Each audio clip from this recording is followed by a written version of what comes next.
विविधा, विविध भारती के विविध रंगी कार्यक्रमों की विविधा।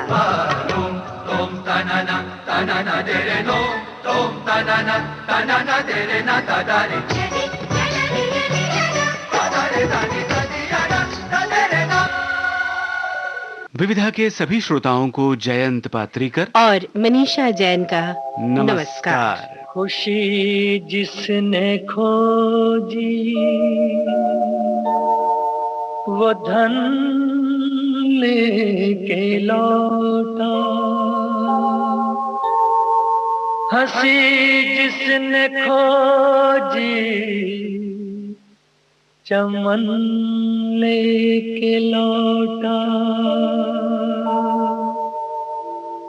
मगर प्यार को खोजने जो चला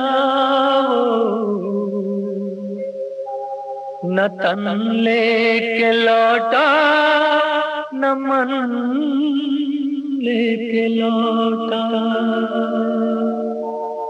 सुबह नाई शाम नाई, सुबह नाई शाम नाई, जिस दिन तेरी याद नाई, याद नाई, सुबह नाई शाम नाई। कफन बढ़ा तो किस लिए, नजर तो डबडबा गई, सिंगार क्यों सहम गया, बहार क्यों लजा गई, न जन्म कुछ न मृत्यु कुछ, बस इतनी ही तो बात है, किसी की आंख खुल गई, किसी को नींद आ गई। एक ऐसे कवि, एक ऐसी शायर जिनकी याद सुबह भी आती है, शाम भी आती है, जिनके गीतों से हमारे दिन और रात महकते हैं। जी हाँ, हम बात कर रहे हैं सुप्रसिद्ध कवि स्वर्गीय गोपाल दास सक्सेना नीरज की। मनीषा जी, ये ऐसे रचनाकार हैं जिन्होंने अपनी लेखनी से, अपने शब्दों से न केवल हिंदी साहित्य को बल्कि भारतीय फिल्म संगीत जगत को समृद्ध किया है। जी हाँ, कानों में मिश्री सी घोल देने वाले शब्दों का चयन, उनके गीतों की सुंदर पंक्तियां कभी भी कानों में पड़े तो ऐसा लगता है जैसे मधुरस घुल रहा हो। हिंदी का बहुत ही सुंदर प्रयोग किया था नीरज जी ने अपनी कविताओं में, अपनी रचनाओं में। उनकी कुछ रचनाएं फिल्मों में ली गई जो बहुत बहुत लोकप्रिय हुई। जैसे आपको याद होगी फिल्म नई उम्र की नई फसल का वो गीत, कारवां गुजर गया गुबार देखते रहे, या उसके अलावा स्वयं उन्होंने फिल्मों में जो गीत लिखे, एक से एक गीत है और क्या अमर रचनाएं। मंच के तो वे शहंशाह थे। जब कविता पढ़ने लगते थे तो नीरज ही छाए रहते थे। 1991 में कवि नीरज को भारत सरकार ने पद्मश्री से नवाजा था और 2007 में उन्हें पद्म भूषण देकर सम्मानित किया गया। इस बेहद सम्मानित और प्रिय कवि गोपाल दास नीरज को हम आज याद कर रहे हैं श्रोताओं। 19 जुलाई सन 2018, जी हाँ, पिछले बरस से नीरज जी हम सबसे विदा हो गए। आज विविधा में एक बार फिर उन्हें याद करते हुए हमारा गला रूंधने लगा, बिल्कुल वैसे ही जैसे उनके गीतों को सुनकर रूंधने लगता है। अपने ही एक गीत में कितनी खूबसूरती से अपने इस उपनाम को, यानी नीरज को उन्होंने इस्तेमाल किया था, नीरज नैना कह करके। ऐसे ही नीरज नैन हुए जा रहे हैं आज। जी हाँ। गोपाल दास सक्सेना नीरज का जन्म पुरावली, इटावा, उत्तर प्रदेश में हुआ था 4 जनवरी 1925 को। हिंदी और उर्दू दोनों भाषाओं पर उनका समान रूप से अधिकार था और उनके लिखे गीतों की बात करते हैं तो याद आती हैं फिल्में चा चा चा, नई उम्र की नई फसल, कन्यादान, प्रेम पुजारी, शर्मिली, तेरे मेरे सपने, मेरा नाम जोकर फिल्म का गाना, ए भाई जरा देख के चलो, वो तो जैसे अमर गीत है। और इसके अलावा इनके लिखे तो सभी गीत हम पहले भी कह चुके हैं श्रोताओ, अमर हो गए हैं। एक अफसोस जरूर रहा कि नीरज साहब ज्यादा नहीं लिख पाए हिंदी फिल्मों के लिए। सचिन देव बर्मन साहब हमसे विदा हुए और उसके बाद संगीतकार जोड़ी शंकर जयकिशन के जयकिशन साहब जब इस दुनिया से चले गए, उसके बाद तो जैसे कवि नीरज ने अपने आप को हिंदी फिल्मों से अलग कर लिया। उन्हें खुद भी इस बात का अफसोस रहा कि वे हिंदी फिल्मों के लिए अधिक नहीं लिख पाए, लेकिन जो भी देखे गए वो खजाना था। गोपाल दास नीरज जी के स्वर में यूं तो आपने मंच की कई रचनाएं सुनी होंगी, कई जगहों पर सुनी होंगी, लेकिन आज हमारे पास जो विविध भारती के पास उनकी एक कविता है उन्हीं के स्वर में, उसे हम सुनवाते हैं और स्मरण करते हैं इस महान कवि और गीतकार को। जब चले जाएंगे हम लौट के सावन की तरह, जब चले जाएंगे हम लौट के सावन की तरह, याद आएंगे प्रथम प्यार के चुंबन की तरह, जब चले जाएंगे। मेरे घर कोई खुशी आती तो कैसे आती, मेरे घर कोई खुशी आती तो कैसे आती, उम्र भर साथ रहा दर्द महाजन की तरह, जब चले जाएंगे। कोई कंघी न मिली जिससे सुलझ पाती वो,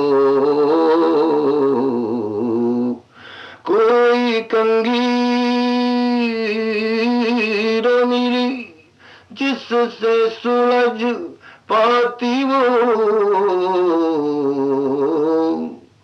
जिंदगी उलझी रही ब्रह्म के दर्शन की तरह, जब चले जाएंगे। अंतिम पंक्तियां हैं। जिस सुबह इंसान के दिल की न हो धड़कन नीरज,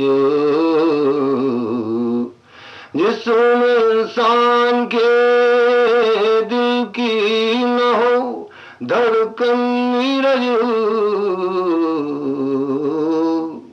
शायरी तो है वो अखबार की कतरन की तरह, जब चले जाएंगे हम लौट के सावन की तरह, याद आएंगे प्रथम प्यार के चुंबन।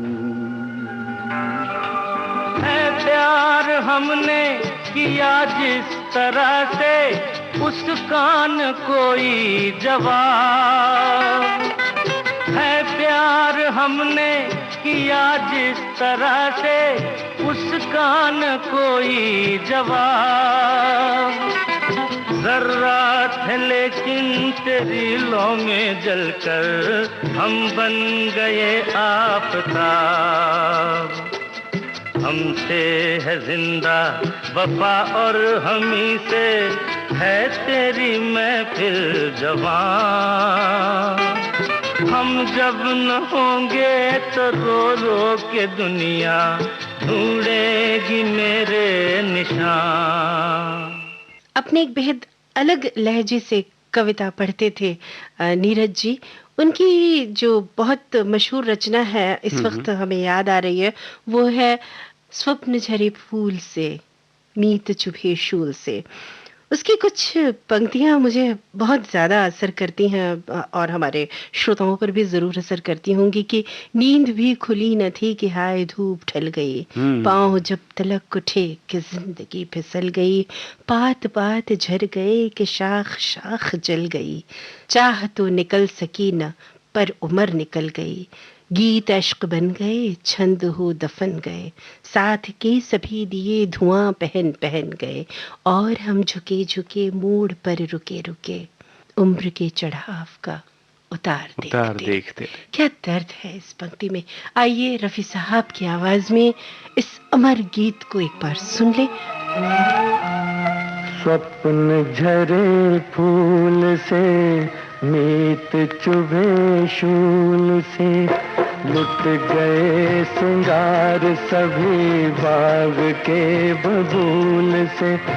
और हम खड़े खड़े बहार देखते रहे, कारवां गुजर गया गुबार देखते रहे।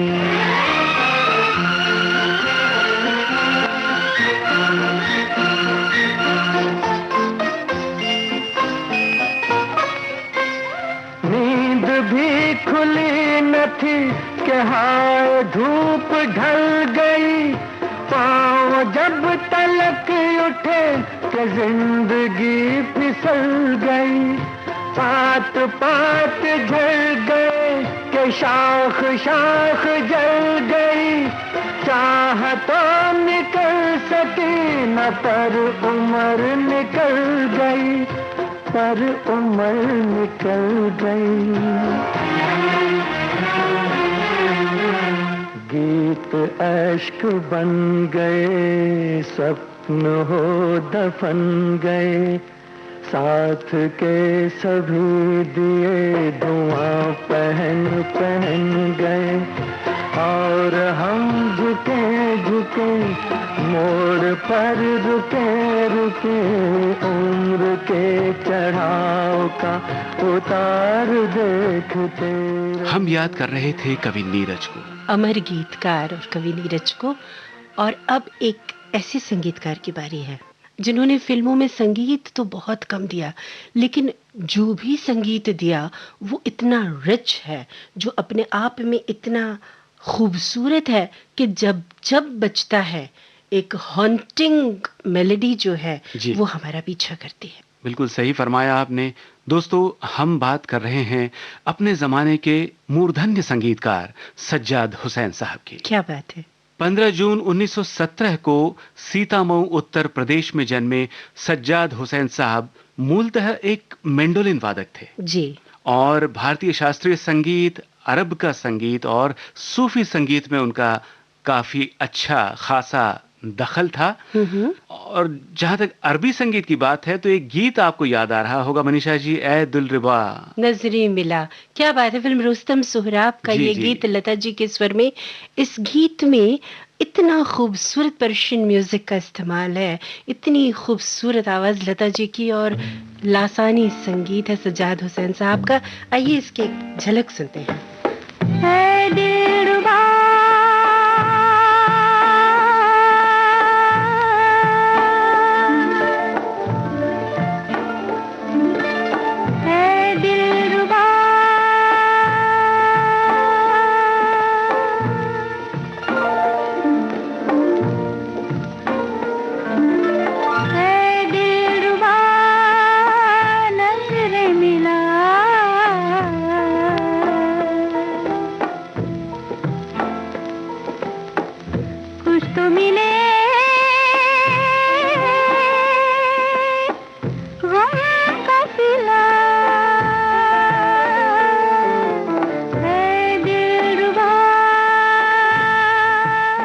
जो झलक आपने सुनी श्रोताओं, उसके संगीत रचनाकार सज्जाद हुसैन साहब की बात हो रही है।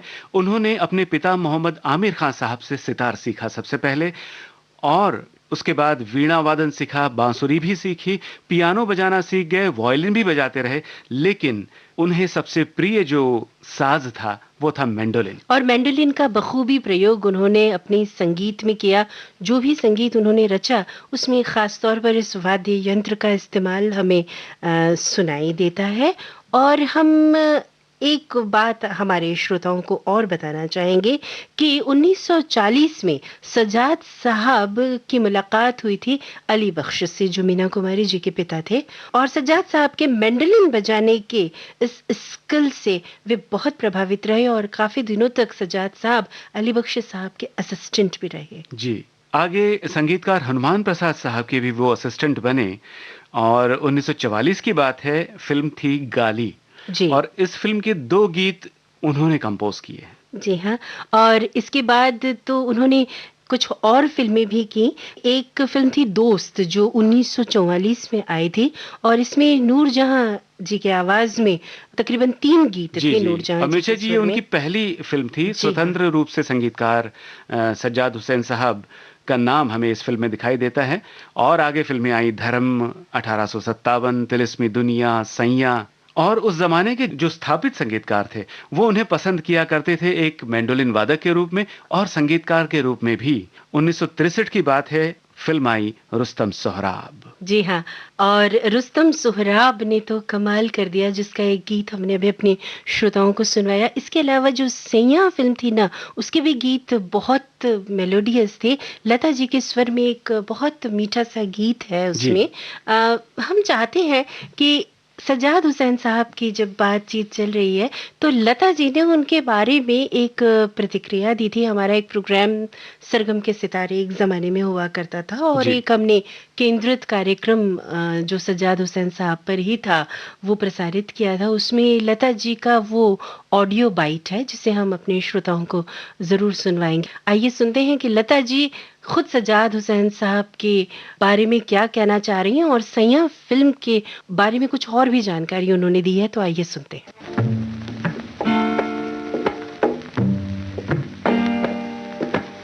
उनके लिए तो ये कहा जाता था, हालाँकि मुझे कभी ऐसा नहीं लगा कि ये बहुत घमंडी हैं और लोगों को तंग करते हैं, प्रोड्यूसर को तंग करते हैं। पर ऐसा नहीं था। वो बहुत सुरीले म्यूज़िक डायरेक्टर थे। हाँ, एक बात में उनको गुस्सा बहुत आता था कि अगर कोई साज़िंदा बेसुरा बजा रहा हो या कोई सिंगर ठीक नहीं गा रहा हो, तो उनको बहुत खराब लगता था। वो बार-बार कहते थे, "अरे भाई साज़ मिला लो, ये क्या कर रहे हो?" ये उनमें बात थी। पर कुछ लोगों ने बातें ऐसी बनाई थी कि उनको काफ़ी बदनाम किया था कि नहीं ये बहुत अजीब आदमी है, अजीब दिमाग इसका चलता है, ये है, वो है। उनको फ़िल्में भी बहुत कम मिली। मेरा ख़्याल उन्होंने सारी ज़िंदगी में अपनी ज़्यादा से ज़्यादा मतलब 100 भी फ़िल्में नहीं होंगी उनकी। जैसे उनके सैयां के गाने थे। सैयां पिक्चर जब बनी तो ग्रामोफोन कंपनी ने कहा कि भई ये रिकॉर्ड नहीं बन सकता है क्योंकि इसकी रिकॉर्डिंग अच्छी नहीं हुई है। तो वो रिकॉर्ड बना ही नहीं। फ़िल्म रिलीज़ हुई पर कोई रिकॉर्ड मार्केट में आया नहीं। हाल ही में उन्होंने शायद वहाँ से ट्रैक वग़ैरह लेके रिकॉर्ड बनाया है। काली काली रात रे दिल बड़ा सताए, काली काली रात रे दिल बड़ा सताए, तेरी याद आए, तेरी याद आए, काली काली रात रे दिल बड़ा सताए, काली काली रात रे दिल बड़ा सताए, तेरी याद आए, तेरी याद आए, झूठों से प्यार किया है क्या किया, सारे जहां का दुख ले लिया, झूठों से प्यार किया है क्या किया, सारे जहां का दुख ले लिया, अब रो रो सावन जाए, काली काली रात रे दिल बड़ा सताए, काली काली रात रे दिल बड़ा सताए, तेरी याद आए, तेरी अपने ज़माने के मशहूर संगीतकार सज्जाद हुसैन साहब मूडी और शॉर्ट टेम्पर्ड तो थे, वो बहुत बड़े परफेक्शनिस्ट थे एक कलाकार के रूप में।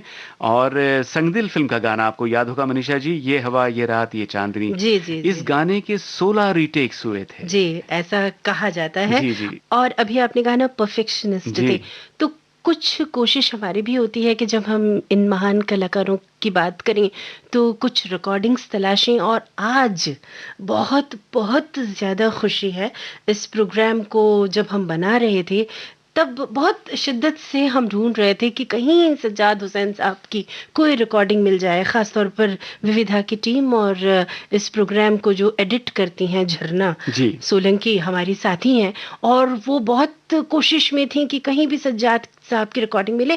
और देखिए ये किस्मत है आज हमारी, इस वक्त जब हम आपके सामने और स्टूडियो हमारे में श्रोताओं बैठे की भी किस्मत, क्योंकि वो सुनने वाले जी हैं। हाँ, तो ये रिकॉर्डिंग हमें मिली और हमने इसी वक्त से आपके लिए श्रोताओं सोचा कि प्रसारित करें। तो आइए सज्जाद हुसैन साहब की ये बहुत ढूंढ के लाई हुई रिकॉर्डिंग हम आज आपके सामने प्रसारित कर रहे हैं।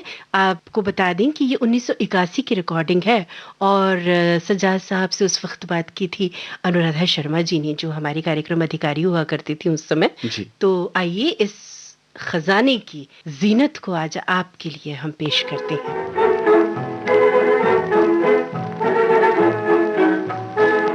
सज्जाद हुसैन साहब नमस्कार। नमस्कार। पहला सवाल हम ये चाहेंगे आपसे पूछना कि संगीत का शौक आपको किस उम्र से हुआ और आपको इसकी प्रेरणा कहाँ से मिली, कब से आपने इसकी साधना शुरू की, आप हमें इसके बारे में बताएं।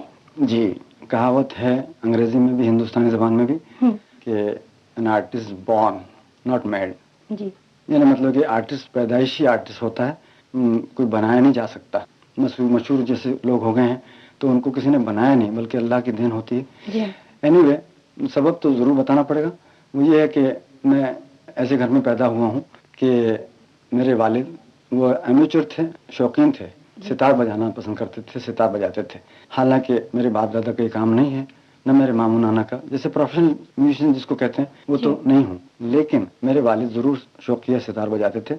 तो वालिद का असर औलाद में यूँ भी आता है कि पैदाइश में भी आता है और उनकी जो मतलब नेचर में भी आता है, और जो उनके काम या पेशा या आदत हो वो भी आती है। तो मेरे फादर सितार बजाया करते, तो मेरे कानों पे म्यूजिक की आवाज़ हमेशा आती थी और म्यूजिक की यानी जैसे कि नेचर में मेरे था ही था। लिहाजा मुझे इस बात का शौक पैदा हुआ कि मैं भी सितार सीखूं या म्यूजिशियन बनूं या और इंस्ट्रूमेंट बजाऊं। इस तरह से मेरा ख्याल बिल्कुल बचपन में 5 बरस 6 बरस से यानी सिलसिला, मतलब संगीत का माहौल आपको मिला। माहौल मिला और दिल में अंदर ही अंदर तरक्की करता गया। ख्याल इस तरह से हुआ। और फिर उसके बाद आपने थोड़ा बड़ा होने के बाद किस उम्र से आपने साधना शुरू की संगीत की? 6-7 बरस का था और मैंने सितार सीखना शुरू कर दिया। अच्छा। मेरे वालिद को जितनी मालूमात थी रागों की, तालों की वगैरह वगैरह वगैरह, तो उन्होंने मुझे राग विद्या दी, ताल विद्या दी। फिर मैंने मुझसे रियाज उन्होंने लिया, अभ्यास लिया। मैं भी लगन से और मगन से अभ्यास करता रहा और मुझे इतना शौक था कि मैंने पढ़ना लिखना भी मैं कम कर देता था और ज़्यादातर म्यूज़िक के पीछे रहता था, सितार का रियाज करना और बजाना और उसमें से कुछ बातें पैदा करना वगैरह वगैरह। इसका है ना बचपन से मुझे शौक रहा। जी, मतलब शास्त्रीय संगीत की आपने बिल्कुल शास्त्रीय संगीत साधना की करता रहा यहाँ तक कि उसके ज़रिए से उसके बेस पर सितार के बेस पर मैं खुद ब खुद कई इंस्ट्रूमेंट बजाने लगा। मिसाल के तौर पर मैं 18-20 इंस्ट्रूमेंट बजा लेता हूँ। उसमें वीणा भी है, उसमें सरोद भी है, उसमें वायलिन भी है, फ्लूट, जलतरंग और अंग्रेजी साजों में जैसे क्लारनेट भी है, ऑर्गन या हारमोनियम, तबला वगैरह वगैरह। तो आपने ये मैंडोलिन ही क्यों चुना? एक छोटा सा साज और एक वाद्य है। इसमें कोई शक नहीं कि इस साज को बहुत कम इस्तेमाल किया जाता है, यानी लाइट म्यूजिक में भी, और इस साज को कोई जानता भी नहीं पूरी तरह से। तो इसीलिए जानबूझ के मैंने इस साज को अख्तियार किया कि इसमें जो बात नामुमकिन है उसको मुमकिन करके दिखाऊं। और मेरी इच्छा थी कि मेरा नाम अव्वल श्रेणी में आए, कि यानी इस साज को सबसे पहले इन्होंने बजाया, या जो बात इसमें पैदा नहीं हो सकती थी वो इन्होंने पैदा की। मिसाल के तौर पे मैं मैंडोलिन पर सितार भी बजाता हूँ, सितार की तरह मीन लेना, उम्र की गमक, मूर्छना वगैरह जो भी जिस तरह सितार बजता वही टेक्निक में अपने इसमें मैं लेता हूँ, करता हूँ और प्रेजेंट करता हूँ, बल्कि परफॉर्म करता हूँ। और सरोद और रुद्र वीणा और वीणा और गायकी, ये सब मैंने बरसों इसका रियाज किया। और इसलिए मैंने इसको अख्तियार किया, इस साज को खास तौर पे, कि मैं ये नहीं चाहता हरगिज कि किसी साज का फॉलोअर यानी नेक्स्ट माना जाऊं कि भाई वो बहुत अच्छा सरोद बजाते हैं, वो तो है ही, लेकिन सज्जाद साहब भी बजा लेते हैं। मैं ऐसा हरगिज नहीं चाहता था। यानी मैं इंस्ट्रूमेंटलिस्ट हूँ या गाने वाला हूँ या म्यूजिक राइटर हूँ, मैं प्रथम श्रेणी में रहूं और लोग मुझे फॉलो करें, मैं किसी को फॉलो न करूं। उसमें कोई साज बचा नहीं था।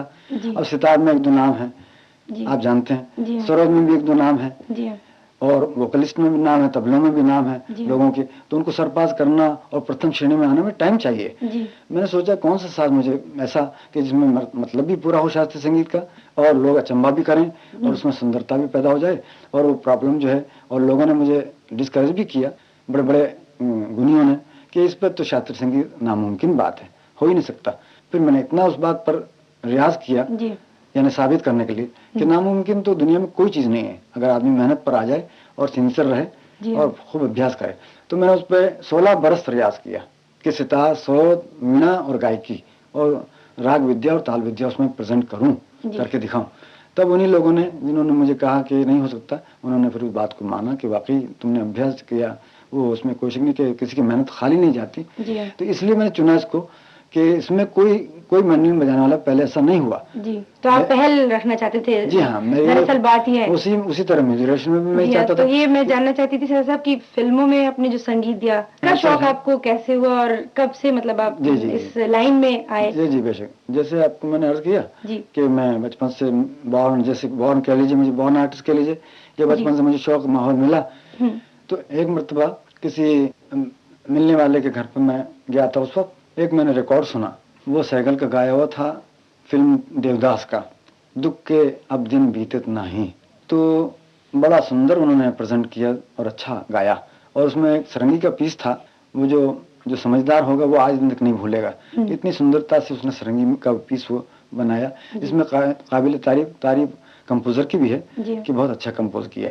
लेकिन जो प्रेजेंटेशन उन्होंने सहगल साहब ने जो किया उस गीत को बड़े फीलिंग के साथ, और उसमें जज्बात और डेप्थ जो चीज उसमें चाहिए सब उसमें मौजूद थी। यानी मतलब कि चाहे मैं म्यूजिक उस जमाने में कम समझता हूँ, लेकिन दिमाग तो काम करता है। एक आदमी खाना बनाना नहीं जानता, लेकिन खाना तो जानता है। तो उसी तरह से मुझे बहुत लुत्फ आया। मैंने ये सोचा कि इस लाइन में मैं क्यों ना दाखिल हो जाऊं और मैं भी कुछ करके दिखाऊं, ऐसी मेरी एम्बिशन हुई। और मैंने किसी तरह से 1-2 बरस के बाद, मैं 18 वर्ष की उम्र का जब था, तब मैं बॉम्बे में आया ये आजमाने के लिए कि मैं भी म्यूजिक डायरेक्टर बनूं और मैं भी कुछ ऐसा कंपोजिशन करूं कि जिस तरह मेरे दिल पर इस बात का असर पड़ा है सहगल साहब के गाने का, उस तरह मेरे कंपोजिशन का भी असर किसी लोगों के, यानी हजारों लोगों पर या लाखों पर या 100 आदमी पर पड़े। मैं भी किसी जमाने ऐसा बनूं, ये एम्बिशन मुझे बॉम्बे लाई 18 वर्ष का जब मैं था। फिर मुझे लोगों ने चांस दिया नहीं है। मेरी पहली पिक्चर थी दोस्त, आपने सुना होगा, गाना बड़ा मकबूल हुआ, कौन सा? बदनाम मोहब्बत कौन करे और इश्क रुस्वा कौन करे, नूरजहां का गाया हुआ। आज तक वो बजता भी है और लोगों ने पसंद भी किया, और उसमें लोग कहते हैं कि बड़ा अच्छा कंपोजिशन है, उसमें किसी की चोरी नहीं है, ओरिजिनल स्टाइल है और अच्छा बनाया, सुंदर भी है, मुश्किल भी है, वगैरह बदनाम मोहब्बत कौन करे, बदनाम मोहब्बत कौन करे, और इश्क को रुसवा कौन करे, और इश्क को रुसवा कौन करे, बदनाम जब दे दिया दिल ही हाथों से, जब दे दिया दिल ही हाथों से, फिर आपसे शिकवा कौन करे, फिर आपसे शिकवा कौन करे, बदनाम। तो आपको पहला गाना था? वो पहली पिक्चर मेरी थी एज ए म्यूजिक राइटर। तो स्ट्रगल तो करनी पड़ती है, आप जानते हैं, हर बात में, हर काम में। तो 2 साल के मुझे इधर उधर रखड़ने के बाद सर साहब एक आप बताएंगे कि आपने कहा कि बॉम्बे आए और आपने फिर यहाँ पे इसके डायरेक्शन दिया, तो आप ये बताएंगे कि आप इसके पहले कहाँ थे, कहाँ से आप यहाँ? जी हाँ, मैं मध्य प्रदेश के एक मुकाम है मध्य प्रदेश में, सीतामऊ जी, वहाँ से आप। छोटी सी जगह है, पहले स्टेट थी वो, अब तो स्टेट नहीं है, लेकिन वो रतलाम के नजदीक है। इंदौर, रतलाम, मध्य प्रदेश में सब इलाके आ जाते हैं, लिहाजा वो बहुत कम लोग उस मेरे नेटिव विलेज के नाम से वाकिफ हैं। मैं वहाँ का रहने वाला हूँ, वहाँ से आया था। तो फिल्मों में जो आपने संगीत दिया, तो सर साहब आपकी जो फिल्म है रुस्तम स्वराब जी, उसकी काफी चर्चा है उसके संगीत की जी, उसके बारे में आप कुछ कहना चाहेंगे? मैंने अब जैसे आज किया कि दोस्त मेरी पहली पिक्चर थी, उस टाइम से लगा कि अब तक अल्लाह के फजल से मैं समझता हूँ कि मेरी निगाह में मैंने खास ही म्यूजिक दिया। अच्छा। आम म्यूजिक तो मैंने कभी नहीं दिया। आप देखेंगे कि मेरे गाने कभी पॉपुलर नहीं हुए, पसंद किए गए हैं, कुछ चले हैं, लेकिन तो इसका मतलब है कि वो आम नहीं है, खास है। तो खास अंदाज से म्यूजिक मैंने हमेशा दिया। ये नहीं कि सिर्फ रुस्तम सोहराब में, मास्टरपीसेस कई पिक्चरों में मेरे, मिसाल के तौर हलचल एक पिक्चर थी कि आसिफ ने बनाई थी, और उसमें लता मंगेशकर ने 1-2 गाने मेरे गाए हैं, और उसमें आज मेरे नसीब ने मुझको रुला रुला दिया। आज मेरे नसीब ने मुझको रुला रुला दिया, आज मेरे नसीब ने मुझको रुला रुला दिया, बीते दिनों की याद ने फिर मेरा दिल दुखा दिया, आज मेरे नसीब ने मुझको रुला रुला दिया। वो एक मेरा मास्टरपीस था लोगों को के कहने पर भी, और मैं भी समझता हूँ। उसी तरह से रुस्तम सोहराब में ए दिलरुबा जो लता मंगेशकर लता भाई ने गाया है, मेरा ख्याल है कि उनके अलावा कोई गा भी नहीं सकता था इस गाने को। वो खूबसूरत के साथ साथ मुश्किल भी इतना ही था। वैसे हर पिक्चर में मैंने आम म्यूजिक कभी नहीं दिया, खास ही दिया। अच्छा जी हाँ। सज्जाद हुसैन साहब, आपको बहुत बहुत धन्यवाद, आप हमारे स्टूडियो में तशरीफ लाए। मेरी तरफ से आपको और श्रोताओं को शुक्रिया। जो कुछ भी टूटा फूटा मुझसे बन सका, आपने सवाल किया, मैंने जवाब दिया, और उसमें गलती मेरी तरफ से कुछ हो तो आप माफ करें। अब श्रोताओं से इजाजत ले लें। हाँ जी, नमस्कार।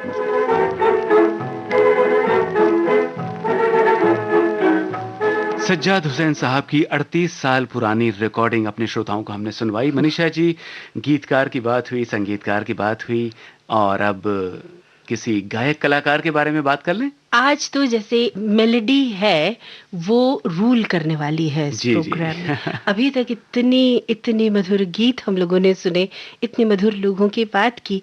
एक और बहुत ही मधुर आवाज, चाशनी में डूबा स्वर, बंगाल का माधुर्य और सौंदर्य दोनों ही अपने आप में समेटे हुए एक कलाकार हैं, गीता दत्त। 23 नवंबर 1930 को जन्मी गीता घोष रॉय चौधरी, जिन्हें हम गीता दत्त के नाम से जानते हैं, 20 जुलाई 1972 को मात्र 42 वर्ष की उम्र में इस दुनिया को अलविदा कह गईं। इदिलपुर फरीदपुर, जो अब बांग्लादेश में है, वहां जन्म हुआ था गीता दत्त का 1930 में। 40 के दशक की शुरुआत में ही वो कोलकाता आ गई जी, और 1942 में मुंबई आई, और पहली मुलाकात हुई के हनुमान प्रसाद साहब के साथ, और उन्हीं ने, यानी के हनुमान प्रसाद साहब ने उन्हें तैयार किया फिल्म संगीत के लिए। जी हाँ, वैसे तो गीता जी ने हिंदी में अनगिनत गीत गाए हैं। हिंदी फिल्म संगीत के अलावा गैर फिल्मी रचनाएं भी उन्होंने बहुत गाई। इसके अलावा बांग्ला में और भी कुछ भाषाओं में उन्होंने गीत गाए हैं। जी हाँ, मराठी, भोजपुरी, पंजाबी, मैथिली और नेपाली भाषा में भी उन्होंने गीत गाए हैं। नेपाली भाषा की फिल्म थी मैती घर, इस फिल्म में उनके गाए हुए ये गीत। एक सुपरहिट फिल्म थी श्रोताओ। जी, गीता दत्त जी ने इतने जो गीत गाए, इसकी शुरुआत कब हुई इस बारे में भी तो हम जानना चाहेंगे। ये 1946 की बात है, और वो फिल्म थी भक्त प्रहलाद, और इसके संगीतकार थे के हनुमान प्रसाद साहब, जिनके शिष्यत्व में उन दिनों गीता दत्त तैयार हो रही थी भारतीय फिल्म संगीत के लिए। जी हाँ, और फिर एक फिल्म आती है बाजी, और एक बहुत ही खूबसूरत सलोने से अभिनेता, बल्कि कह लीजिए महान फिल्मकार गुरुदत्त से मिलती हैं गीता जी। उस वक्त गुरुदत्त साहब उतने कामयाब नहीं हुए थे।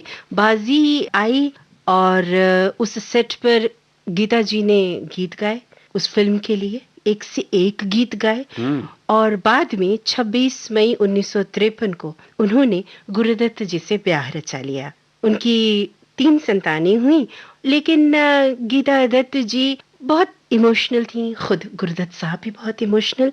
दोनों के रिश्तों का जो ये प्यार है, ये इस रिकॉर्डिंग में किस तरह छलक पड़ता है जयंत जी, ये देखने के काबिल है। जो रिकॉर्डिंग इस वक्त हम अपने श्रोताओं को सुनवाने जा रहे हैं, लेकिन इसके पहले आप कुछ और भी कहना चाहते हैं? जी, उनका शादी का सपना पूरा हुआ, और उसके बाद 1957 की एक फिल्म की बात बता रहे हैं अपने श्रोताओं को। वो फिल्म थी गौरी, जो अगर रिलीज होती तो पहली भारतीय सिनेमास्कोप फिल्म होती जी, मगर ये फिल्म पूरी नहीं हो पाई। इसके सारे गीत गीता जी ने गाए थे और इसे बना रहे थे गुरुदत्त जी साहब। हाँ। खैर, कुछ चीज़ें नहीं होती, कुछ चीज़ें हो जाती हैं, तो ऐसी ही एक यादों से भरी हुई रिकॉर्डिंग है हमारे पास गीता दत्त जी के स्वर में। तो आइए सुनते हैं हमारी इस खास रिकॉर्डिंग को।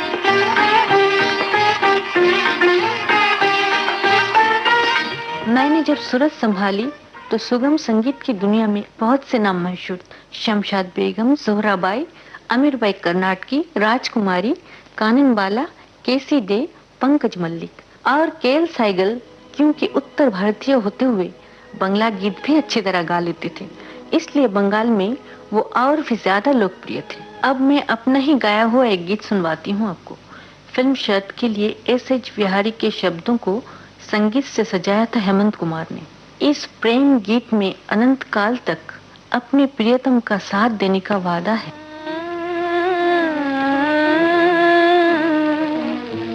न ये चांद होगा न तारे रहेंगे, मगर हम हमेशा तुम्हारे रहेंगे।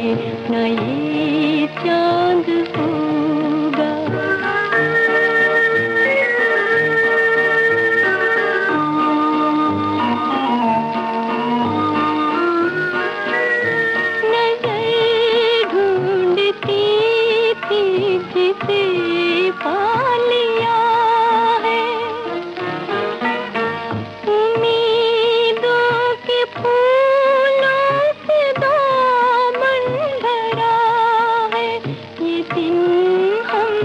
सब दिन से प्यारे रहेंगे। ना ये चांद होगा ना तारे रहेंगे, मगर हम हमेशा तुम्हारे रहेंगे। ना ये चांद होगा। संगीतकार एस.डी. बर्मन। हमारे संगीतकारों में बर्मन दादा का एक विशेष स्थान है। उन्हीं के डायरेक्शन में मैंने फिल्म दो भाई के गीत गाए थे। मेरा सुंदर सपना बीत गया, हमें छोड़ पिया किस देश गए, एक दिन हमको याद करोगे। इन्हीं गीतों से लोग मुझे जानने लगे थे।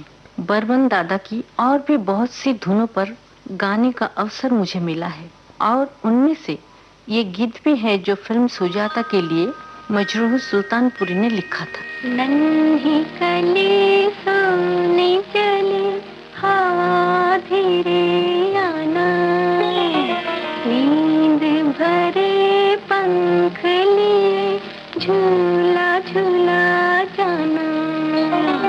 नन्ही कली सोने चली।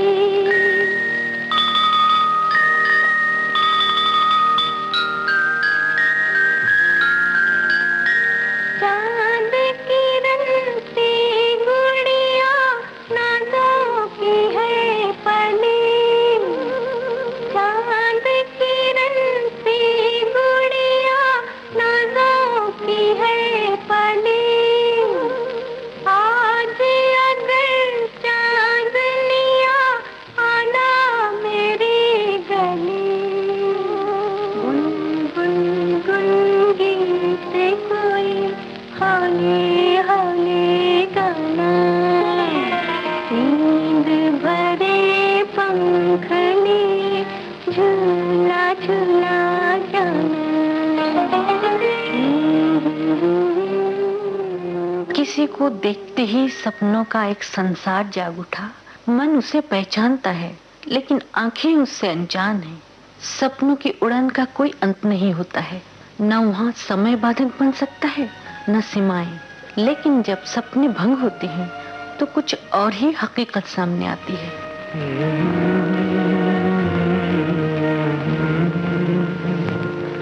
ये पूछे घर दिल कशी के, ये पूछे ये नीलाम घर दिल कशी के, ये लुटते हुए कारवां जिंदगी के। कहाँ कहाँ है मुहाफिज खुदी के, जिन्हें नाज है हिंद पर, वो कहाँ है, कहाँ है, कहाँ है, कहाँ है।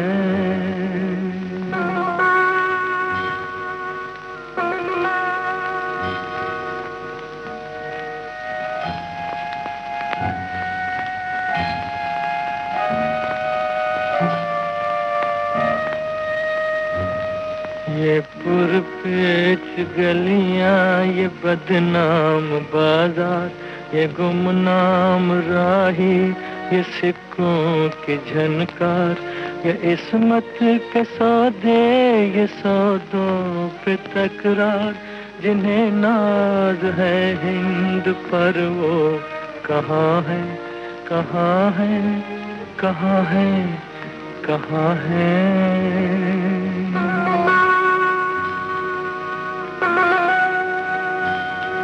ये सदियों से बेख्वाब सहमी सी गलियां, ये मसली हुई अध खिली जर्द कलियां, ये बिकती हुई खोखली रंग रलियां, जिन्हें नाज है हिंद पर, वो कहाँ है, कहाँ है, कहाँ है, कहाँ है। प्यासा का रिकॉर्ड। और मुझे एक ही साथ याद आ रही हैं अपने जीवन की बहुत सारी सुख भरी दुख भरी घड़ियां, लेकिन वो सब आपको बताकर क्या करूंगी। मेरे मन की इस समय की हालत का अंदाजा आप अच्छी तरह लगा सकते हैं अगर आप ये जानते हैं कि इस फिल्म के नायक, निर्माता और निर्देशक स्वर्गीय श्री गुरुदत्त मेरे पति थे। मेरे पतिदेव सही अर्थ में कलाकार थे। वो जो काम भी करते बहुत ही मेहनत और लगन के साथ करते थे और फिल्मों के माध्यम से भी वही कुछ कहने की कोशिश करते थे जो कुछ वो सच्चे दिल से महसूस करते थे। ये गीत भी फिल्म प्यासा का था और मोहम्मद रफ़ी ने गाया था और बर्मन दादा ने इनकी धुनें बनाई। इस कार्यक्रम का अंतिम गीत भी मैंने अपने पतिदेव की फिल्म साहिब बीबी और गुलाम से चुना है। गीत लिखा था शकील बदायूनी ने और संगीतकार थे हेमंत कुमार। अब कभी कभी मुझे लगता है कि ये गीत फिल्म के पात्र से भी ज्यादा मेरे अपने भावों का बयान है। न जाओ सैया छुड़ा के बैया, कसम तुम्हारी मैं रो पड़ूंगी, रो पड़ूंगी। मचल रहा है सुहाग मेरा, जो तुम न होगे तो क्या करूंगी, क्या करूंगी। न जाओ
रॉय की महान कृति साहब बीबी और गुलाम एक अपने आप में कालजयी कृति।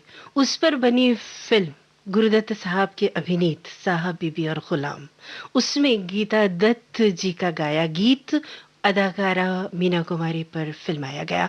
एक अमर रचना इस तरह से मिलती है और अमर रचनाओं का संयोग है फिल्म साहब बीबी और गुलाम और ये गीत। श्रोताओं, कसम तुम्हारी मैं रो पड़ूंगी, गीता जी ने रुला कर छोड़ दिया। खैर, बेशक मनीषा जी, 20 जुलाई 1972 को सभी फिल्म संगीत के चाहने वाले रो पड़े होंगे जब गीता दत्त इस संसार से विदा हुई। कुछ ऐसी ही बात होती है श्रोताओं के कलाकारों को हम भूल नहीं पाते और वो बरबस याद आते हैं। एक पंक्ति इस वक्त मुझे याद आ रही है, कम शब्दों में एक बहुत दार्शनिक बात है, नीचे इश्क है ऊपर रब है, इन दोनों के बीच में सब है। ये बात इतने कम शब्दों में, इतने सरल शब्दों में बड़ी फिलॉसफी कह जाना, ये खासियत थी आनंद बख्शी साहब के। जी हाँ श्रोताओ, बख्शी आनंद प्रकाश वैद, जिन्हें हम आनंद बख्शी के नाम से जानते हैं, एक ऐसे गीतकार जिन्होंने सभी सुनने वालों के दिलों पर राज किया है। उनके गीतों ने हमें आज तक रिझाया है और उनकी हम बात करने वाले हैं। आपका जन्म 21 जुलाई 1930 को रावलपिंडी में हुआ था। मूलतः आनंद बख्शी साहब कश्मीरी थे जी। जन्म रावलपिंडी में हुआ, बंटवारे के बाद वो दिल्ली आ गए, फिर वहां से कुछ दिनों पूना, वापस फिर दिल्ली, और दिल्ली में रहते हुए उन्होंने शुरुआती दौर में आर्मी में नौकरी की, वो फौज में दाखिल हुए थे। पर्सनालिटी ही वैसी थी, एक फौज, उनका डील डॉल वैसा था। हाँ। मगर स्वभाव से कवि थे।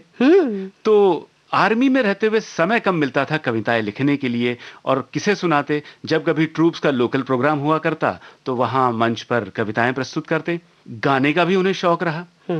अपनी फौज की नौकरी के बाद जब वो फिल्मों में आना चाहते थे, 1958 की ये बात है, उन्हें बृजमोहन साहब की पहली फिल्म मिली, भला आदमी। इसके गाने उन्होंने लिखे और एक शुरुआत तो हुई जी। मगर सफलता जिस फिल्म ने पाई वो फिल्म थी मेहंदी लगी मेरे हाथ। संगीत कल्याण जी आनंद जी साहब का। बिल्कुल सही। और इसके बाद वो बहुत मशहूर हुए थे एक कव्वाली से, मुझे याद है, फिल्म काला समंदर की। 1962 की फिल्म है ये काला समंदर, जिसकी कव्वाली बहुत ही मशहूर हुई थी, मेरी तस्वीर लेकर क्या करोगे तुम मेरी तस्वीर लेकर। और इस कव्वाली से मशहूर हुए आनंद बख्शी साहब ने अपनी ढेर सारी यादें विविध भारती के श्रोताओं से बांटी है जयमाला के ही जरिए, क्योंकि खुद फौज में थे। तो जब फौजी भाइयों से बात कर रहे थे तो देखिए किस अपनेपन और किस प्यार से उन्होंने फौजी भाइयों को संबोधित किया है। उसी रिकॉर्डिंग के कुछ संपादित अंश हम अपने प्रोग्राम में आपको सुनवाते हैं। तो आइए सुनते हैं श्रोताओं इस प्रोग्राम को। दिल इंसान का एक तराजू,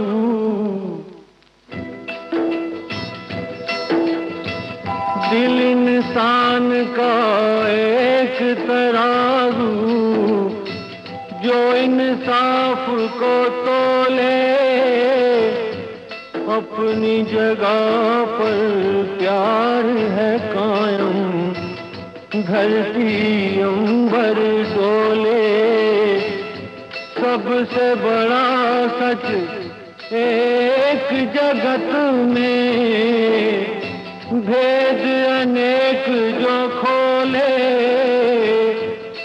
प्रेम बिना जीवन सूना, ये पागल प्रेमी बोले। किया जा तेरी याद आई, किया जा तेरी याद आई, किया जा तेरी याद आई, ओ बालम हर जाई, किया जा तेरी याद आई, किया जा तेरी याद आई, किया जा तेरी याद आई, ओ बालम हर जाई, किया जा तेरी याद आई, किया जा तेरी याद आई। पता नहीं आपने पहचाना या नहीं, इसी गीत में लता जी और रफी साहब के साथ शुरू में एक और आवाज भी थी। आप नहीं पहचाने ना? वो आवाज मेरी थी। ये वही आवाज है जो मेरी मिलिट्री की नौकरी के दौरान आपने कई मर्तबा अपनी यूनिट्स के ड्रामाज और स्टेज में सुनी है। खैर, इससे पहले भी मैंने एक फिल्म जिसे मेरे दोस्त प्रोड्यूसर डायरेक्टर मोहन कुमार ने बनाया था और जिसका संगीत लक्ष्मीकांत और प्यारेलाल ने दिया था, उसमें 2 एक गीत गाए थे। उसमें से एक गीत मैं आपको सुनाता हूँ जो मैंने लता जी के साथ गाया था। बाहों में बहार आई, होठों पे पुकार आई, आजा आजा आजा आजा मेरी रानी। रुत बेकरार आई, रुत बेकरार आई, डोली में सवार आई, आजा आजा आजा आजा मेरे राजा। बागों में बहार आई, होठों पे पुकार आई, आजा आजा आजा आजा मेरी रानी।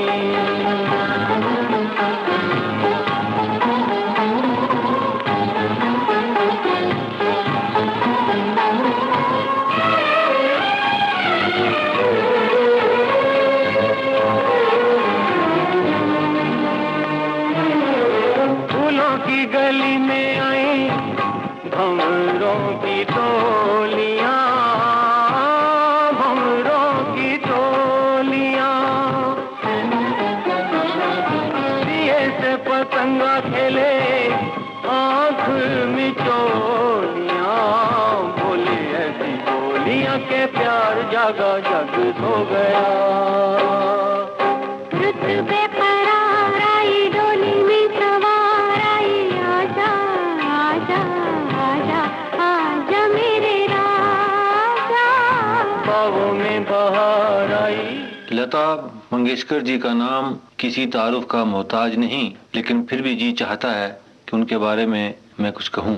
मैं इतना ही कहूँगा कि हम खुशकिस्मत हैं कि आज हमारे बीच में लता मंगेशकर जैसी आर्टिस्ट, इतना खूबसूरत गाने वाली गायिका मौजूद हैं कि हम अच्छे अच्छे गीत बना सकते हैं, अच्छी अच्छी धुनें बना सकते हैं और जिनकी अदायगी पे उन्हें बड़ा अबूर हासिल है। तलफ़ुज़ के बारे में भी उनका शीन काफ इतना दुरुस्त है, बल्कि कभी कभी वो मुझसे पूछती हैं कि बख्शी जी ये लफ्ज़ कैसे कहना है, तो मैं उनसे यही कहता हूँ कि ये लफ्ज़ वैसे ही है जैसा आप कहेंगी, आपके कहने से ही लफ्ज़ का तलफ़ुज़ है। हिंदी, उर्दू, यहाँ तक कि पंजाबी लफ्ज़ भी और दूसरी भारतीय ज़बानों में भी वो गाती हैं, तो ऐसा लगता है कि ये ज़बान वो जानती हैं। मेरे एक गीत में कुछ पंजाबी लफ्ज़ मैंने इस्तेमाल किए, उन लफ्ज़ों को भी उन्होंने इतनी खूबी से कहा है कि वो लफ्ज़ सुनते वक्त ऐसा लगता है कि ये कोई पंजाबी लड़की है। आप शायद समझ गए हों ये गीत कौन सा है।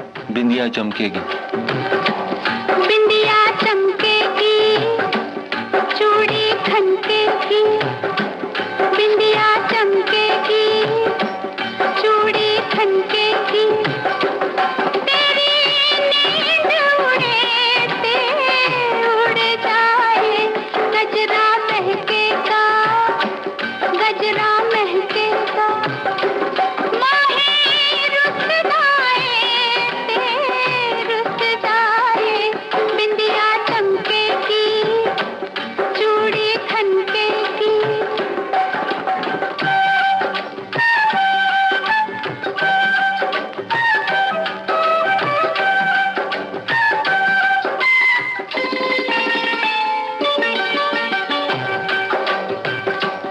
बोले कंगना किसी का सजना, जवानी पे जोर नहीं, बोले कंगना, वे बोले कंगना किसी का सजना, जवानी पे जोर नहीं।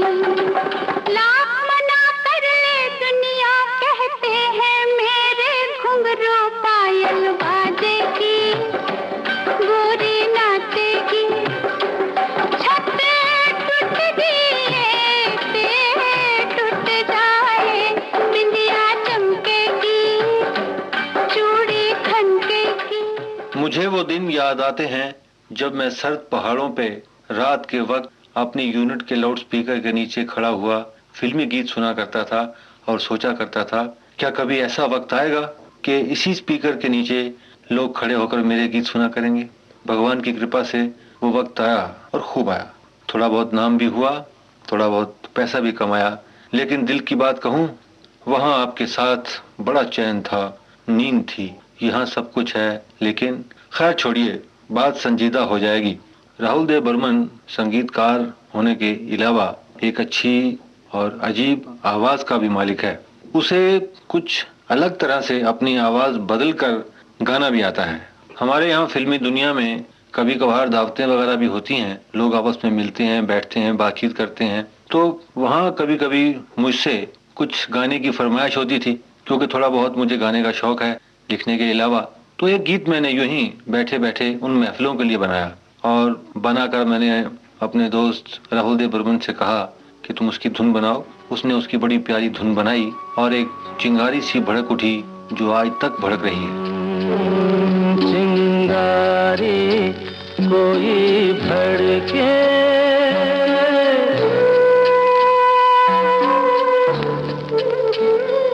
चिंगारी कोई भड़के तो सावन उसे बुझाए, सावन जो अगन लगाए उसे कौन बुझाए, उसे कौन बुझाए। पतझर जो बाग उजाड़े वो बाग बहार खिलाए, जो बाग बहार में उजड़े उसे कौन खिलाए, उसे कौन खिलाए।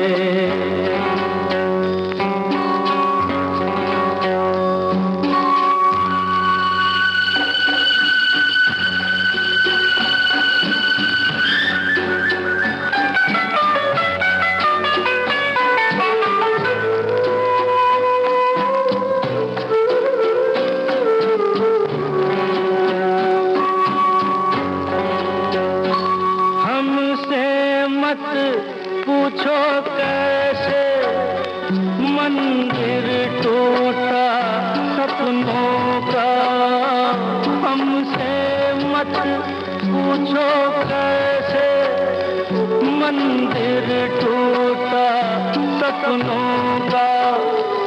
लोगों की बात नहीं है, ये किस्सा है अपनों का। कोई दुश्मन खेत लगाए, उम्मीद जिया बहलाए, मनमीत जो घाव लगाए उसे कौन मिटाए। कहते हैं कि राजेश खन्ना साहब बहुत चाहते थे कि उनके ऊपर जो भी गीत फिल्माए जाएं वो अगर आनंद बख्शी साहब ने लिखे हो तो बहुत अच्छा है। और ये जो गीत अभी हमने सुना इस प्रोग्राम के आखिर में, चिंगारी कोई भड़के, ये राजेश खन्ना जी पर फिल्माया गया भी एक अमर गीत है फिल्म अमर प्रेम का। तो श्रोताओ, अब आज की इस विविधा को समेटने का वक्त आ गया है, तो इस वक्त तो दीजिए इजाजत इस अंक को समाप्त करने की, क्योंकि हमें अगली विविधा के लिए भी कुछ ढूंढना है। तो इजाजत चाहती हूँ आप सभी को मनीषा जैन और जयंत पात्रिकर का नमस्कार।